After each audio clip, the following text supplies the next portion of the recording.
வணக்கம். எங்கள் தோட்டத்தில் வந்து பிரண்டை செடி இருந்துச்சு. பறிச்சுட்டு வந்து தொகையில் அரைச்சேன். இட்லி ஊற்றி என் கணவருக்கு வச்சுட்டு சாப்பாடு வச்சேன்.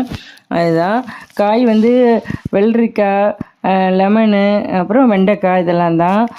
இதெல்லாம் கட் பண்ணேன். கீழே உட்காந்துட்டு கட் பண்ணுறேன். இப்போல்லாம் நிற்கிறதுக்கு கஷ்டமாக இருக்குது. இதுக்கு தேவையில்லாமல் நிற்க வேண்டாம் அப்படின்ட்டு கீழே உட்காந்துட்டு காயெல்லாம் பொறுமையாக கட் பண்ணிவிட்டு அப்புறம் எடுத்துகிட்டு வந்தேன்.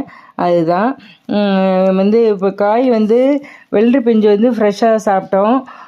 வெண்டைக்காய் வந்து பொரியல் பண்ணேன். அதான் லெமன் ரைஸு, தயிர் சாதம் இதுதான் வச்சேன். இன்றைக்கி காலையில் என்னுடைய பிரேக்ஃபாஸ்ட் வந்து ஃப்ரூட்ஸ் தான்.